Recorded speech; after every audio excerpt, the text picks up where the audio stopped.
What's up, everyone, and welcome to the Corporate Bartender. 2022 is fast coming to a close, and we're finally getting caught up, getting some amazing episodes out to you before the clock strikes midnight on Saturday night. Today's episode is killer. We've got Robert Jordan on the program. And if you don't know Robert, get ready because this conversation is fab. Robert is the best-selling author, speaker, and all-around talent development dude. He's written 3 books, and we're going to cover his latest, Right Leader, Right Time. Discover your leadership style for a winning career and company. We'll touch on the 4 leadership styles mentioned in the book, Fixer, Artist, Builder, and Strategist. What are they? How do they work? And how do you figure out your own style?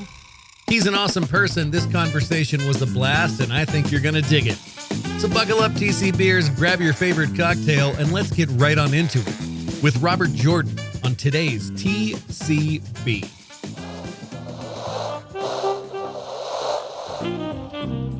Welcome to SkyTeam's The Corporate Bartender, where we gather some of the best HR and people leaders to discuss what's happening on the people side of business. Now pull up a stool, belly up to the bar, and join us for The Corporate Bartender.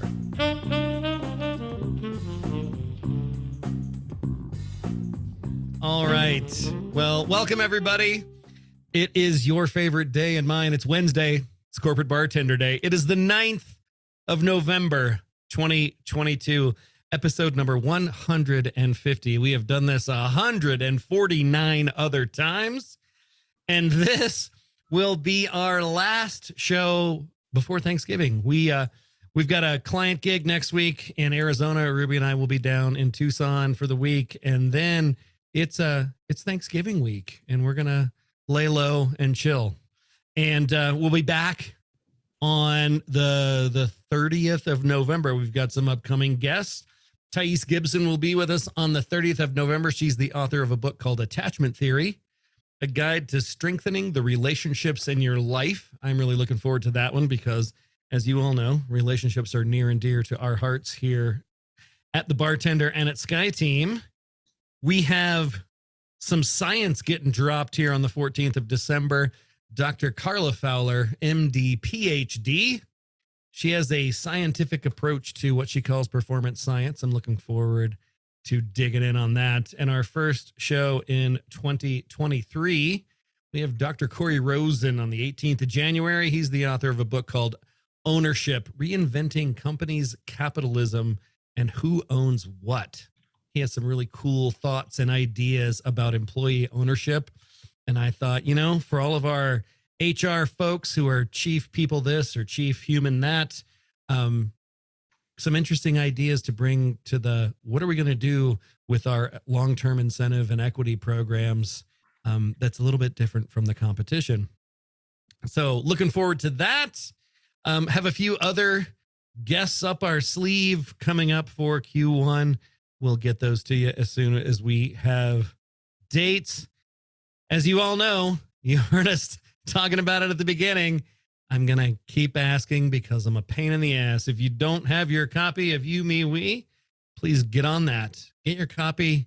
Get a copy for a friend. Get a copy for your team. They make fantastic holiday gifts.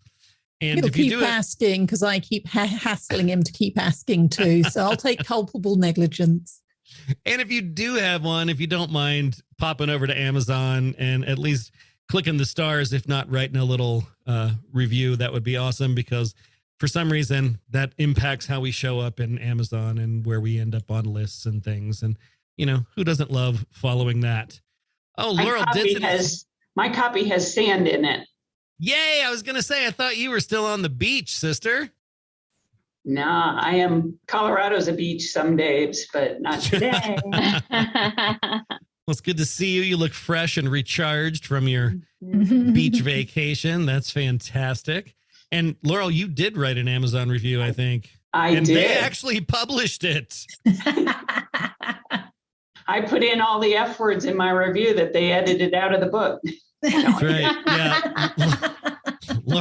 Laurel said she has a feeling that I was severely edited in my contributions to the book because there wasn't nearly enough F-bombs I dropped. did not find F-bombs publicly distributed, and I know you too well. Well, what the fuck, Laurel? I mean, come on. Fucking fuck.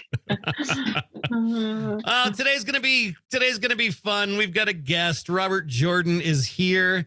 He is the CEO of Interim Execs. They match top executives with companies around the world. He is the author. He and Olivia Wagner wrote a new book called Right Leader, Right Time. Discover your leadership style for a winning career and company.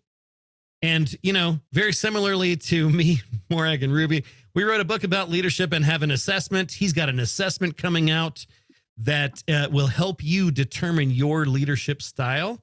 We'll talk a little bit about that assessment and what that means, what the style types are, and how do you get started with that. He's also been the author of How They Did It, $1 Billion Insights from the Heart of America. And he helped publish a book called Start With No, Jim Camp's bestseller on negotiation. So let's give Robert a big TCB welcome, shall we?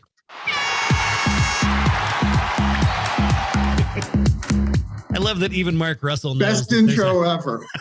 Best intro ever. That's just, you know. We try to keep it light here at the Bartender. Thanks for being with us today, Robert. It's good to see you. Thank you, Eric and Lori and Ruby and wait a minute, I keep going. Laurel and Mark, Morag. It's like romper Great to be room. with y'all. Awesome. Well, we always start off with a little news item, and I always try to pick news items that are relevant to our guest's area of expertise.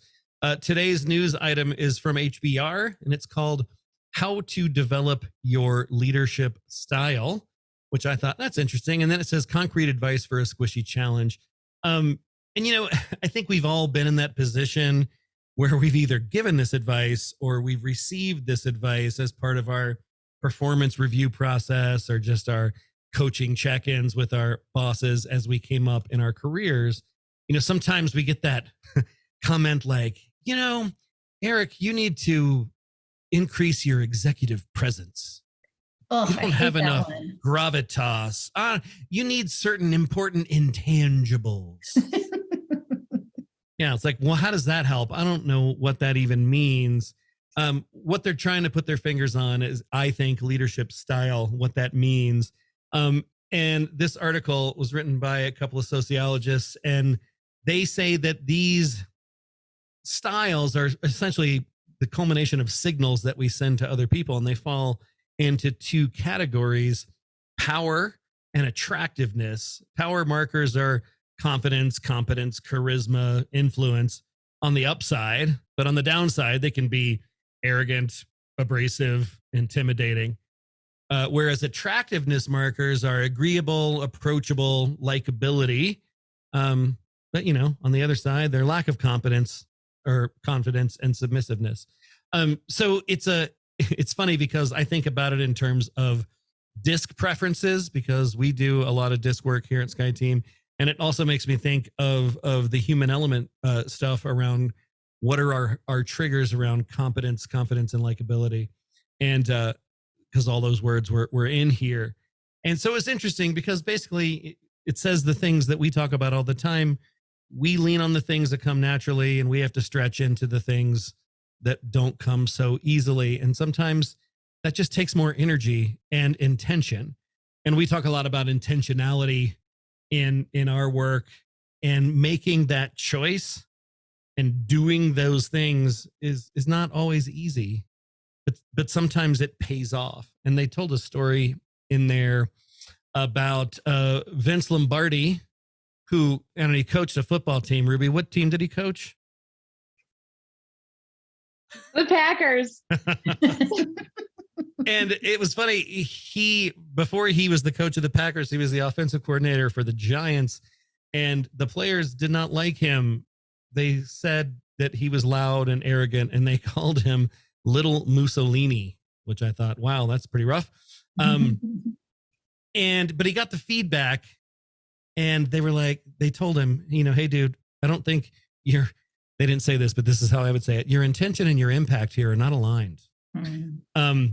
So he shifted. He took a more blended approach and kind of took the heat down on those power markers and turned up his attractiveness markers by looking to connect. In Discworld, he became less D and more S, right? And just tried to meet those players where they were. And I thought that was pretty cool. It's again just another take on a lot of these things that we know, but I love hearing it told with different words in a different framework than the ones that I always lean on, because it makes me think about flexing those things in a different way. There's a bunch of quotes in there from Amy Cuddy, whom you all know I love. I'm a fanboy of Amy Cuddy. I swooned at her book signing in Boulder a few years ago. She signed my book and she touched my hand and I didn't wash it for a week. Amy, if you're out there, there's still a chance. Sorry, Lori, she's on my laminated card. Understood. All right. I respect that. I respect that. Thank you. Thank you. So I want to just kind of open it up to the floor here. You know, has anyone used this power and attractiveness marker settings for defining leadership style? And then I want Robert to weigh in on how that aligns with his model for leadership style.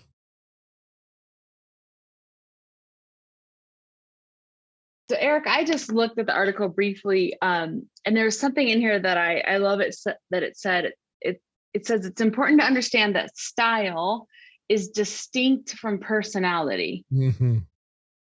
The latter is immutable. It's who you are on the inside side. Style is best described by what you do, how often, and when.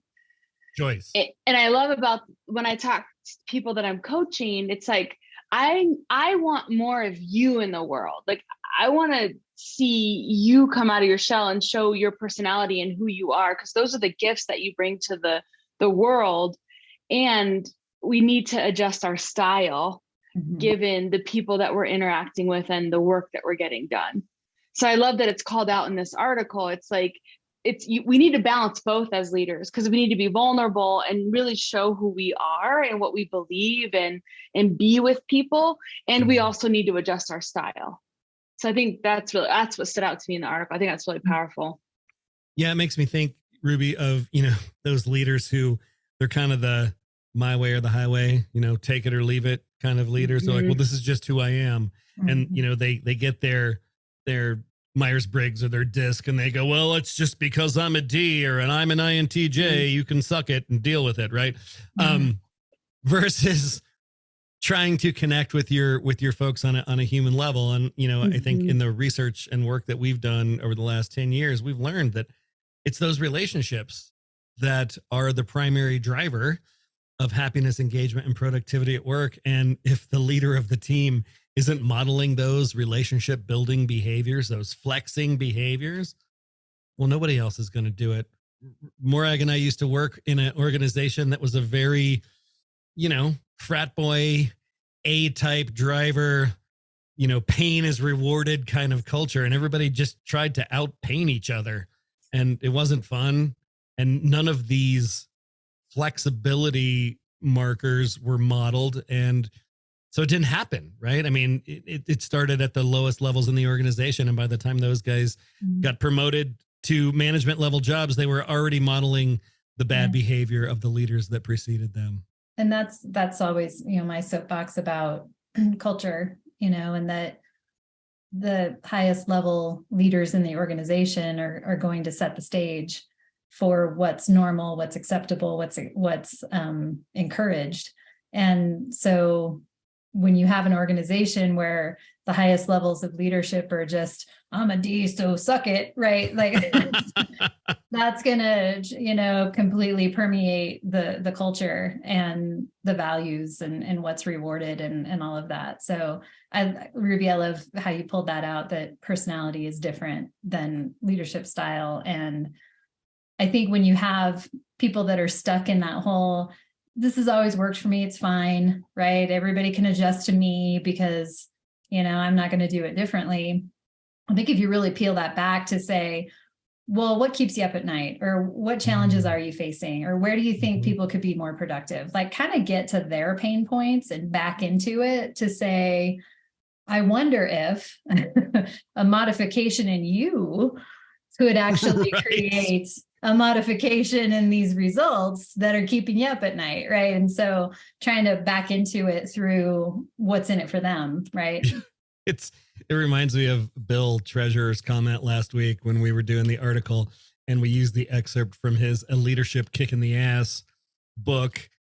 And his last things to pay attention to as leader was most of your problems are probably about you. So get in there and address that stuff. I love it.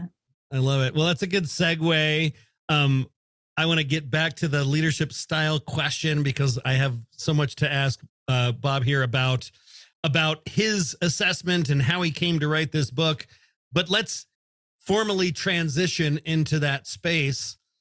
Bob, welcome. And my first question for you is, I'm imagining that as a young child, you didn't set out to be a leadership development expert, high dollar executive placement dude.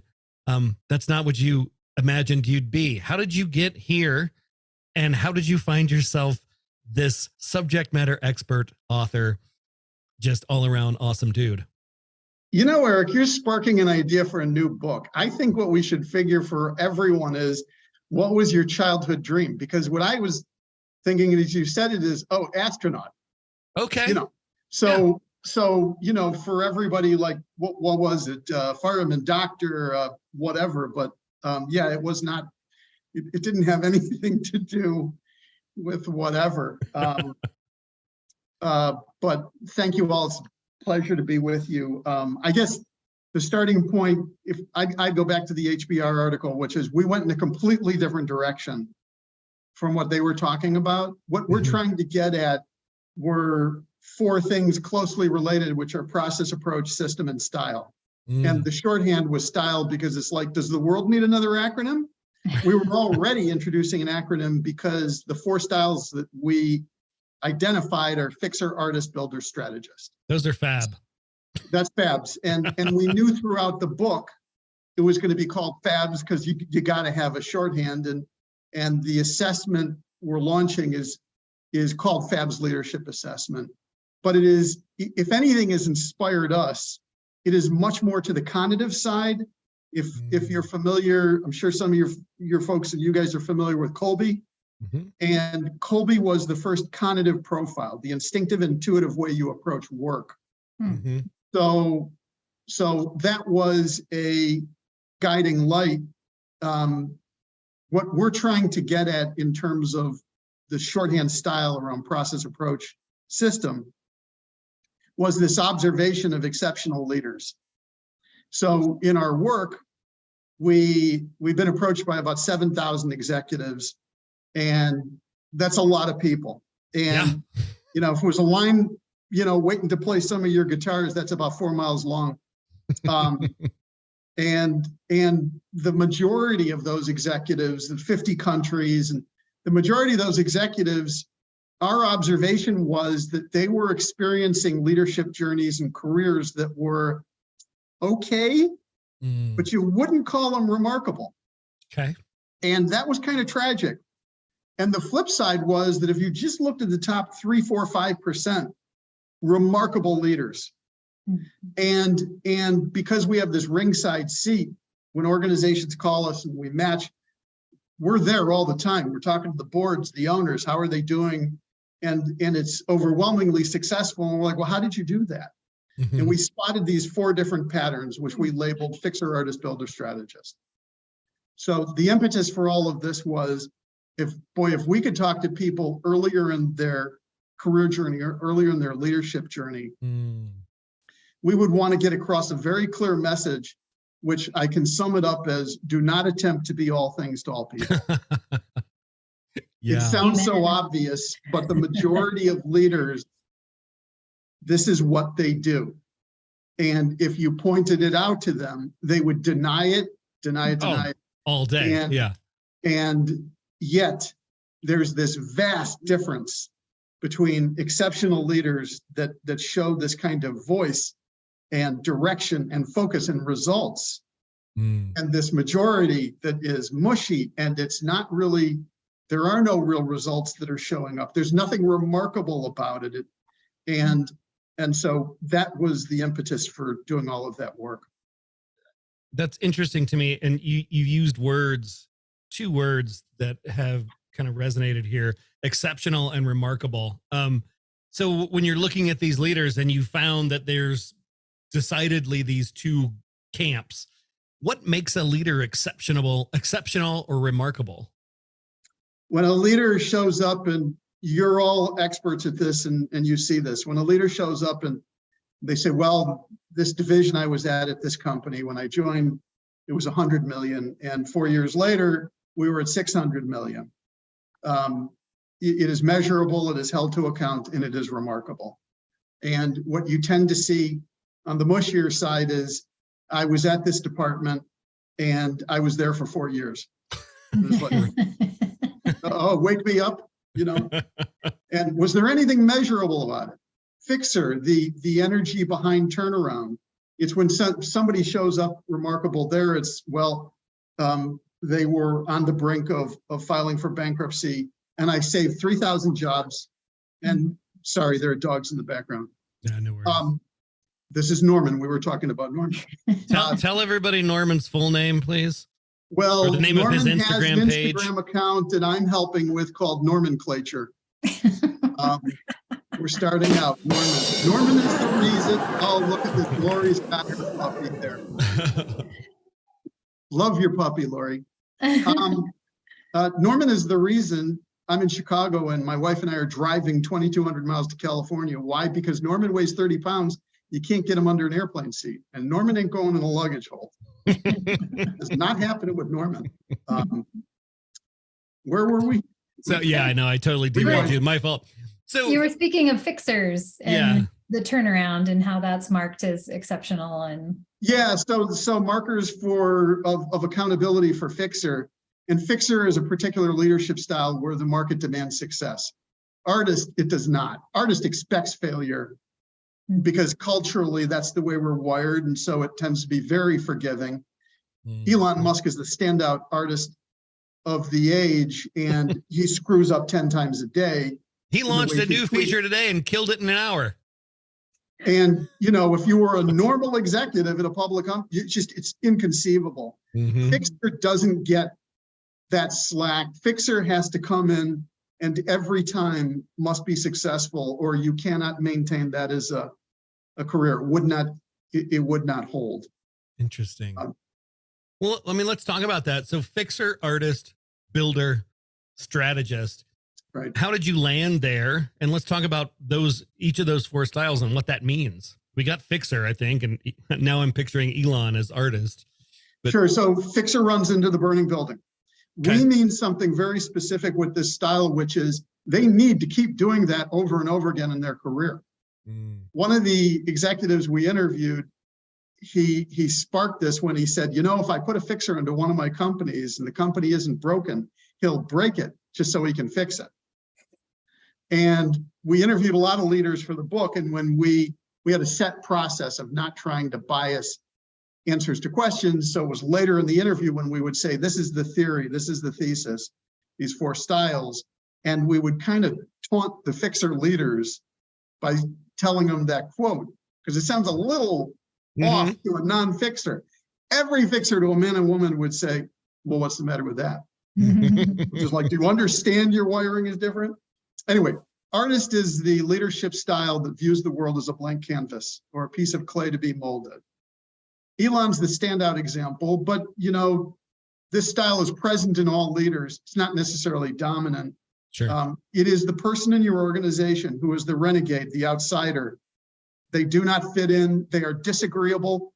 They cannot stop thinking of new things. One of the executives we interviewed, he was a key guy on Andy Grove's team at Intel. Andy Grove, the standout CEO for Intel, and Andy called this guy his wild duck.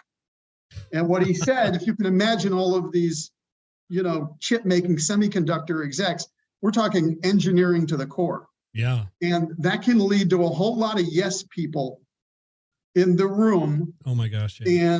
And Andy said, you have to have this disagreeable guy, he called him his wild duck. And you had to have that energy balancing against. Builder. Everybody in business wants to be a builder. We get that. What we mean by builder is it's a particular kind of energy that needs to take a product or service from small or a team or a client to scale. And generally you will see builders that when they reach that point, they leave. If it's an IPO, they will leave and they will start all over again. If it was client or division, they will move to something new. It is an energy that needs linear, one thing at a time, hit scale, move on. Strategist is the one of the four that needs scale. And so this is the person who is in a leadership role in a very complex or large organization. The language between these four is very different. When you talk to a strategist leader, what you're going to hear them talk about their career, the leadership journey is mentoring, being mentored, gratitude towards an organization, even gratitude to people who are no longer there. You hear about cross-training. You hear about longevity. You never hear that from fixers, artists, and builders. Right. Totally different mindset. Interesting. The mantra for a strategist, it's cadence.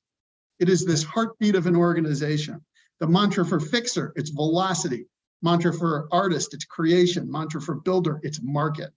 Builders are obsessed with market domination. And once they've got it, and it doesn't mean world domination, like I've been in Boston a lot this year.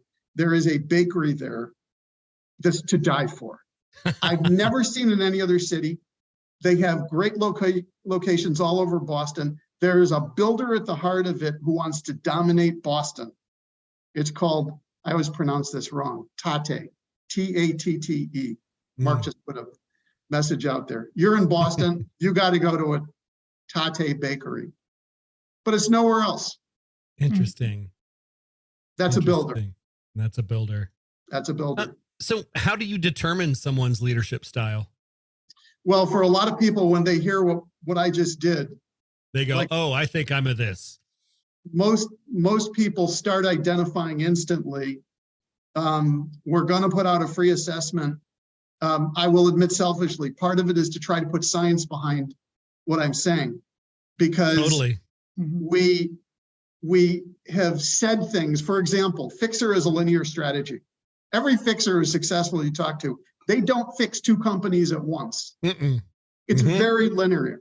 When you talk to an artist leader, one of the guys we interviewed, he almost started jumping off of his seat when I said, do you need to work on more than one project at once? Now, this is a guy who simultaneously launched a business in Rwanda to solve genocide. Wow. To get Rwanda past genocide by creating a generation of entrepreneurs. At the same point, running a marketing services company with hundreds of employees growing fast. The same point, the chairman of the Lyric Opera in Chicago, the head of it's an endless list, and he needs it. Wow. This is why when Elon bid on Twitter, we started writing things to say, anyone who thinks that the reason this shouldn't occur is because he's overtaxed, you don't know artist energy. That won't be the reason there could be failure. There are other reasons, but it ain't going to be because of distraction. I was going to say, he's running a great car company. He lets the person running his space company do wonderful things, and he will systematically burn Twitter to the ground if he wants to right now, because he's all up in it. And it's I get it though, right? To your point, those people, they don't do linear. They don't think linear, right? It's not how they do anything in their lives. Can't. So I totally get that. And the artist energy, by the way, the way we put it in the book is artist energy is to the artist's peril. I mean, I am strongly wired as artist energy. It's not always great because I'm not the best person at operations in my company. A lot of artist kind of energy is at risk of career and reputation and all that, because you're driven by a particular need and it's a compulsion. It's very different, for example, like the way that a fixer tends to grow up. A fixer grows up in an organization. They start undifferentiated. They're a smart person and they're just doing great in the role. And somebody there says, you know, we have this person say is in Colorado, and they say, you know, we got this division over in London and they're screwing up. And they say, Lori's bright. let's go send Lori in because it's impossible and she'll probably screw it up, but you never know. Lori goes over to London and she crushes it. The thing that happens in Lori's brain when she crushes it is, I need to do it again. It becomes like an adrenaline fix. And Lori going back to steady state business no longer works for Lori. And so it becomes, for the fixer, this like adrenaline rush to keep doing it. It's very different from the other energies, the other styles. It's funny. It's funny you picked Lori for that. I can actually see Lori in that mindset, the fixer mindset. Yeah. So you've got this framework, and I love me a good framework. How can leadership style or the actions that a leader take in this connotation here, how can they make or break business? Well, it's a great question. When we posed this, for example, in all the interviews, and we said we have this idea, fixer, artist, builder, strategist. One of the leaders, incredibly successful real estate guy who then founded a network some of you may have heard of called Tiger 21. It's ultra wealthy people and it's around the world. His name is Michael Sonnenfeld. Michael said, as you're saying this, he said, it occurs to me I was an investor in a business and it was in trouble. And when it was in trouble, this was the most phenomenal CEO. He said, but then when all the problems were solved, he wasn't such a good leader anymore. Right. And so the title was very intentional, the book, Right Leader, Right Time, which is there are cycles that companies go through. Yes. And an example that has been in the news occasionally is Peloton, the bike. Wonderful founder energy, builder, advancing to strategist, made a decision in COVID to build 1 million square foot manufacturing plant in the US, no more outsourcing anywhere. It's like, you just wonder, did someone on the board ever say, we had this jump during COVID. Do you wonder after this vaccine that maybe the opposite is possible? Right. And so there, it would have been interesting if somebody would have said, we could really use a fixer in here. You've done great, really could use fixer energy in here, which did eventually come in. The stock price is in the toilet and remains to be seen what is going to happen. But clearly it is a case where there are all these kinds of cases where you look at it and say, could have run its course. Hey, Robert, I have a question for you. So these 4 different categories and their energies, to the point you just made, is there any of them that lean more into potentially self-awareness of maybe I'm not the right person at the right time to be leading this kind of problem, who invite in different things? Or is it kind of the headstrong, I can do anything kind of, mindset? Laura, you're asking a great question. And so we identified these 4 styles, and you could drive a truck through the differences, but we also saw these 3 commonalities or pillars, as we said in the book. One of them was collaboration on steroids. What happens with a lot of leaders who are exceptional is they become very confident. And if it's authentic confidence, then it is that the contributions of other people on the team are just as valid, if not more so. Yeah. One of the psychologists we interviewed for the book, he said, you need to be spiky. And what he meant is if you were looking at a graph of all the qualities, skills, and abilities that everyone's bringing to a team, none of us bring them all. Right. What is necessary is to be accretive to the team. And we meant accretive in the real sense of adding measurably and accountably to a team. And so forming a great team is that leader needs to be accretive. It didn't always used to be that way. You think of a lot of managers in a pre-technology era, going around, how are you doing today? And how are you doing today? And they're measuring manually. There's now so much technology that is automatically kind of measuring people that kind of rote manager role is gone. And so leadership is now called on that really needs to be held to account as being accretive to the teams that they're on. Does that make sense? Yeah.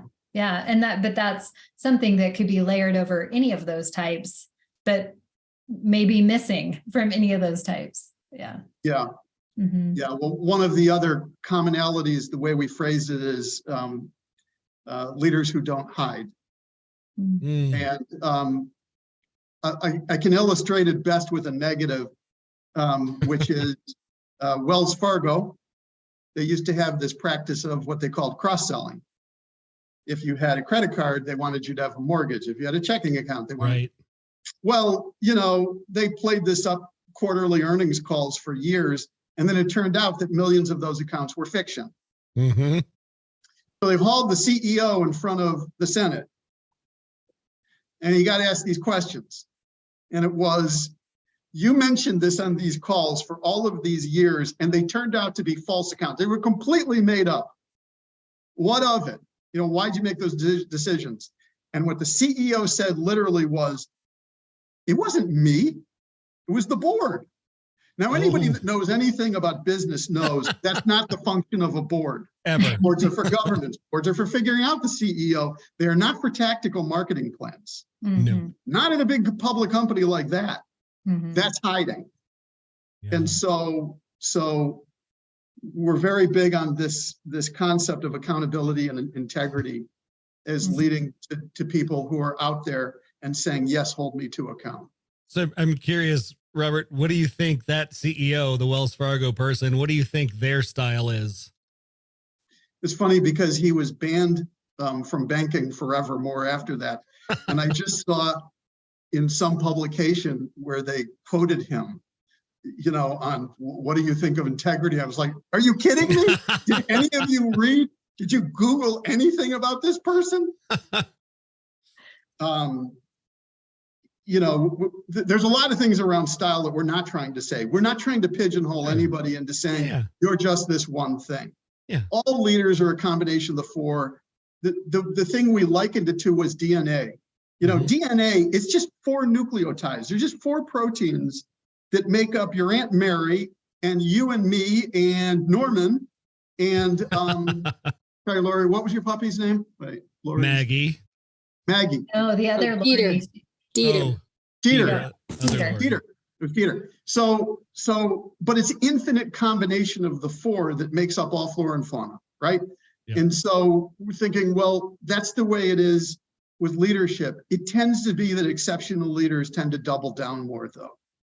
That as they go through their careers and they find the success and they see, the fixer wiring kicking in or the artist, that in some ways it's a form of acceptance and embracing who you are. It's not easy. I will tell you that for my wiring for a lot of years, I just thought I was screwed up.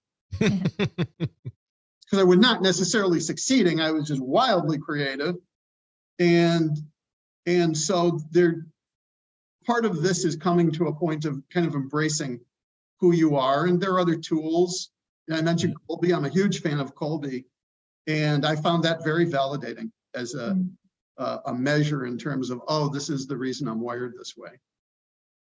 I think it's always so interesting to get to a point in your career where a lot of people kind of fall into their career, whether they go into higher education or they don't, or it's just a matter of whatever part-time job they got that turned into them being the assistant manager that turned them into being the, whatever, or, you start with some academic path that puts you into accounting and then you realize, God, I hate accounting. What the hell, And so I think it's that interesting phase in a career where you start to kind of figure out a little bit more of your wiring and try to understand, like, okay, why is it painful for me to do this kind of work every day versus maybe some people realizing this comes really naturally to me every day. And so being able to get better alignment. And I think all of these tools that are out there, these personality assessments, these leadership style things, these aptitudes, it just helps you kind of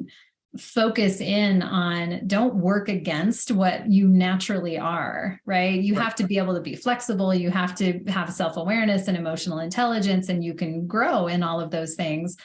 But there's no reason to cram a round peg into a square hole, because you're just going to suffer and everyone around you is going to suffer. And so it's fun when you have the opportunity to see people go through that, to say, okay, now I get it. This is not where I should be spending my time. And I would imagine that people that are these, super impactful leaders have figured out how to align. They've put themselves in the right place for their superpower to launch them, right? Yeah. You're right on the money. And in the book, we used a phrase, highest and best use. And what we would say about exceptional leaders is they tend to reject more of what is not for their highest and best use. It's very easy to say. It is so hard to do earlier in your career. You need the job, you need the money, and you just have to do it. And I get that. I'm not trying to make light of that. But what happens is, we're all carving a particular path, and it becomes more discernible. And a successful path is that you start becoming more intentional as it goes on. So it's funny. I'm going to throw you a curveball question because, we were talking about the styles before in the pre-show, and you asked us what we thought we were, and I gave an answer. And it's funny because I've been wrestling with that answer as I've been listening to you talk. I'm a Disc C INTJ. I'm supposed to be a builder, a strategist, something data-driven, very empirically clean, but I'm a musician. And I have a ton of artist energy. I just have imposter syndrome about my quality of output in the artist energy space. So I pull it back into this other space. So as I'm listening to you talk, it's fascinating because I wonder how many people know their preferences, the things that come naturally to them, right? They're either big picture people or detail people. They're either task focused or relationship focused, but they have a call, right? It's like, it makes me think of Kylo Ren in the Star Wars sequels when he says, "I keep hearing the call to the light." He's a dark guy. He's the villain. He's the arch enemy in this story arc, but he can't let go that he might be a good guy too. And my INTJC self can't let go that I might be good at that if I just let myself be the artist. Do you ever talk with leaders that struggle, like sort of feeling caught between what their natural preferences are and what their energy, their drive is left untethered? I think the struggle is ongoing for all of us. I am strongly wired artist energy in my work. And 30 years ago, I started painting. Well, love it. 30 years, I finally have a gallery show. It only took 30 years to get to that overnight point. Sensation. Okay. So let's keep out hope for you, that you're going to keep playing on bigger and bigger stages. Because, one of the quotes we put in the book, a minister passed away, but he said, just because you have a song to sing doesn't mean you don't have to learn how to sing it. And so, that journey, you got that journey going. And so you're going to travel it the way you want to travel it. Can I say that you bring up a great point about passion or what, deeply seated desires and talents that people have.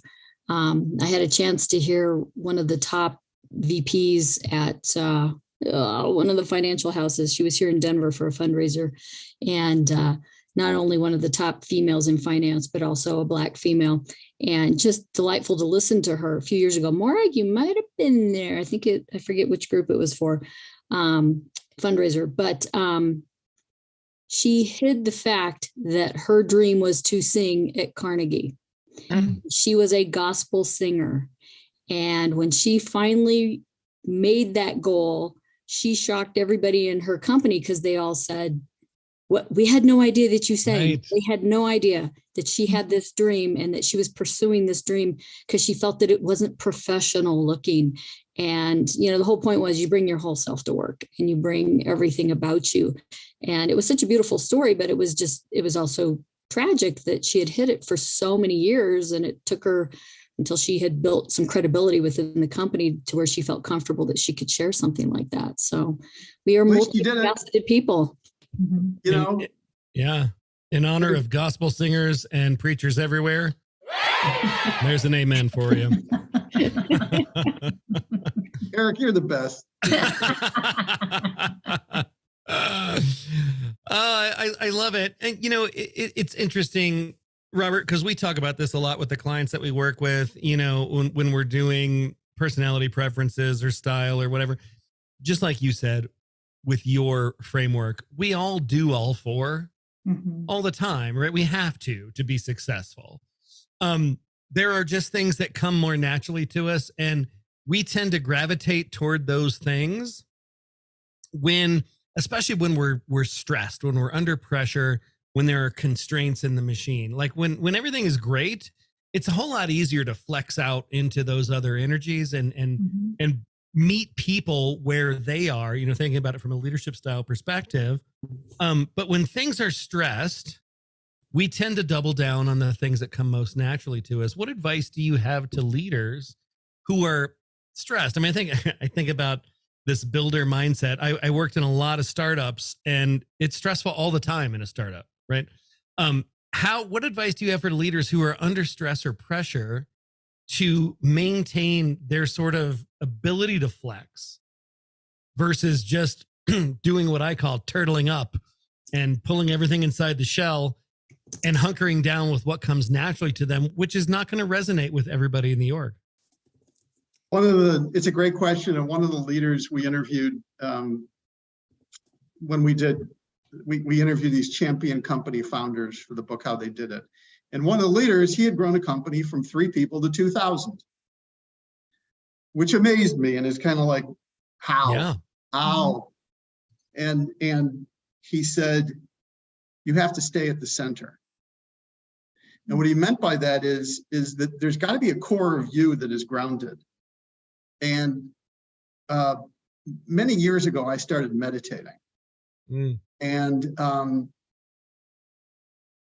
now more than ever, I mean, the average person looks at their phone 200 times a day, and email is going to be calling to us nonstop. And so the noise and the distraction is just an ever-present right up to here. And so the first starting point is, I think, for all of us, because we're all facing stress, is you internally have to have a mechanism.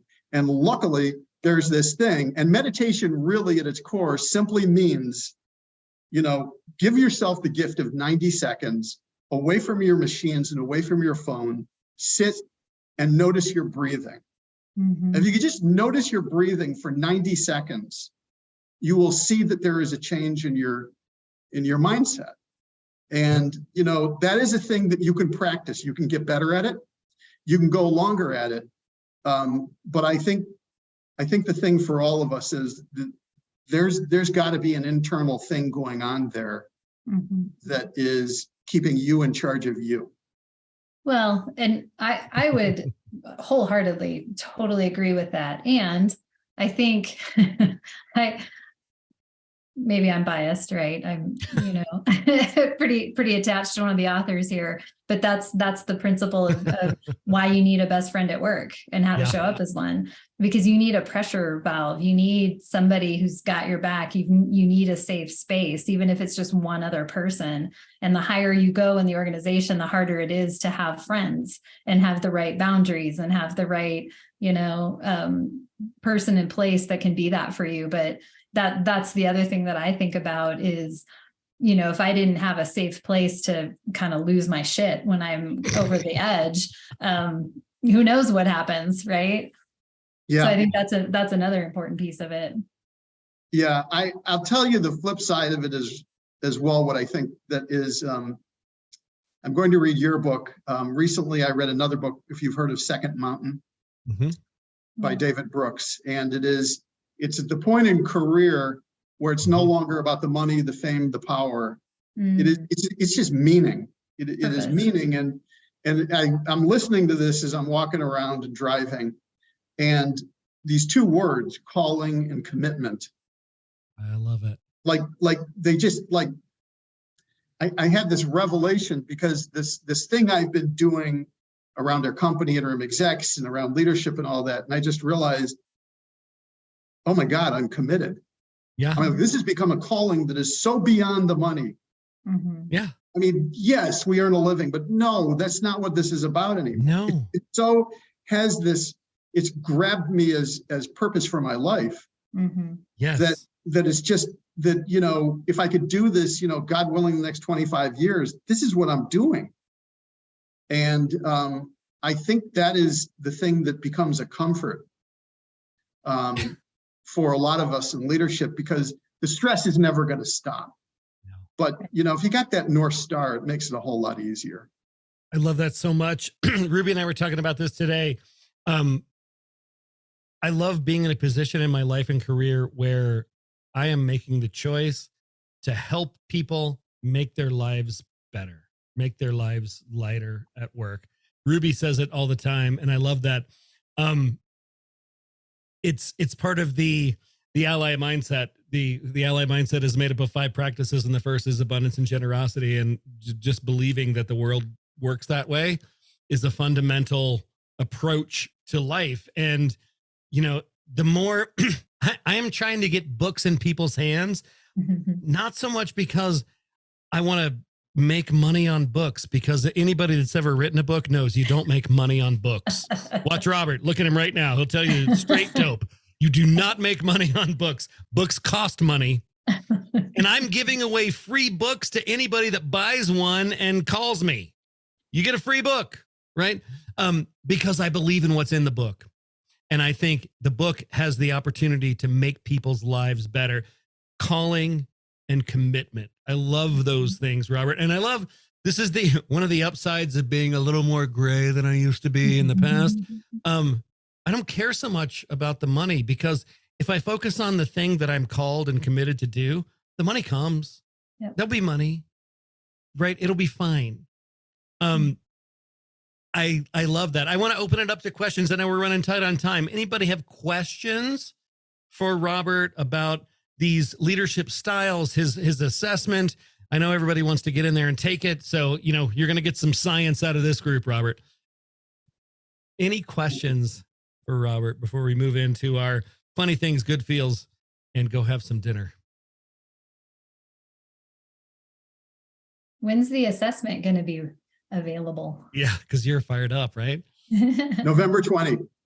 Ooh, days. Right on. Awesome. I signed up, so I'm on your mailing list now. So, thank you. As soon as I get the and the more brutal feedback, the better when you see it. I mean, it's really, you know, to help just figure out what style do you think you are. Awesome. I love it. We'll be on the lookout for that, and we'll share it with the folks on the network, try to get you some more data points. I know what that's like. We've built assessments in the past and tried to get as many data points in there so we could validate the wording and the questions and the outputs. And yeah, it's a lift.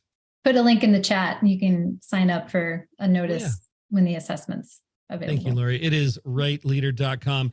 So that brings me to my last question for you, Robert. How do we find you if people want to learn more beyond rightleader.com that Lori just dropped into the chat? The easiest way is interimexecs.com and all that'll get to me. Thank you. Awesome. Well, thank you so much for being here today. This has been a fantastic conversation. I loved it. I always love a new framework, and I'm looking forward to using the FABS model and using that as a launch point for more conversations. His name is Robert Jordan. His book is called Right Leader, Right Time. Discover your leadership style for a winning career and company. Funny things, this is just shit that makes me laugh. Funny thing number 1, this is true. And anybody that's worked in corporate America for more than 5 minutes knows that as of the 1st of November, the Let's Circle Back After the Holidays season has officially begun. I love this one too. People feel, talking about leadership styles and our preferences and tendencies, and, those socially connected givers. Oh my God, thanks for ending the meeting 4 minutes early and giving me some time back. Now I can finally pursue my passions. Right? Thanks for the 4 minutes. I'll pee. Okay. Funny thing number 3, cut my finger while carving a pumpkin with my 12-year-old daughter, and she told me to save the blood in case we needed it for decorations. I said, okay, sweetie, and took garlic to bed with me because. Oh my. This one, you have to be of a certain age to get, but if you ever used Internet Explorer, this is the best Halloween costume I've ever seen. Oh, that's pretty good. That is good. Dude is Internet Explorer. Keeping on the technology front, we've all done the online shopping, but sometimes the AI doesn't get it right. Hi, Walmart. I don't think mushrooms will work. Edit your substitutions. Tampax Pearl tampons unavailable. Substitution, whole white mushrooms. The exact same price. Kind of the same color. The packaging is the same color. Maybe yeah. I'm worried about expansion and lack thereof. Oh, whoa, hey. There it is. My favorite. Keep rolling. My favorite funny thing today. My daughter was doing her history homework and asked me what I knew about Galileo. I said he was a poor boy from a poor family.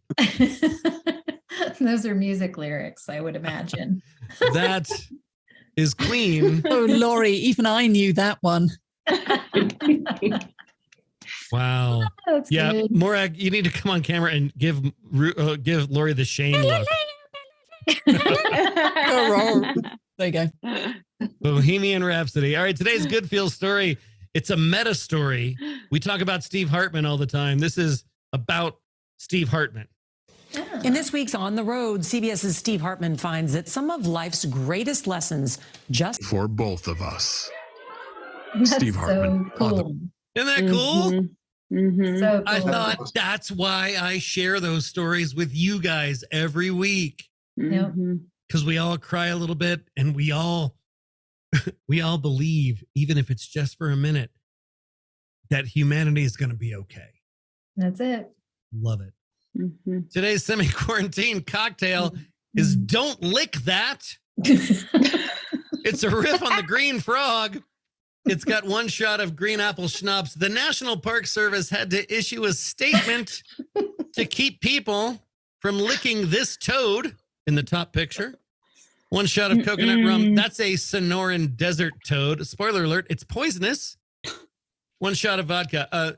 5-MEO-DMT is the hallucinogenic that has this species endangered in New Mexico because people are collecting it and harvesting that liquid from it so they can smoke it. Yeesh. I was just about to ask if we just made that legal in Colorado yesterday. Be surprised. This is where we are, people. We're licking frogs and issuing statements to not lick frogs. But I have a clarification. Yeah? It's poisonous if you get sick when you eat it. It's venomous if it bites you and you get sick when it eats you. Yeah. Yeah, we had a great debate on those two words when one of our Texas facilities recently captured a snake in their high-tech science lab. Yes. And most of us went, it's Texas. Oh, boy. So we're the compassionate HR team here. HR, the people. I think that's where we are. Thanks to Robert Jordan for being here today. Thanks, everybody. Been great. Lovely to see you. You guys are great. Go get some dinner. We'll see you next week. No, we'll see you in 3 weeks with Thais Gibson. November 30th. 11:30. Bye-bye. Thank you. Thank you so much for joining us today. If you had a good time and learned a thing or two at today's happy hour, please share it with your friends. If you want to join our tribe, head on over to skyteam.cloud/TCB or email us at info@skyteam.com. That's SKYE team.com. Thanks again, and remember, you've always got friends at the Corporate Bartender.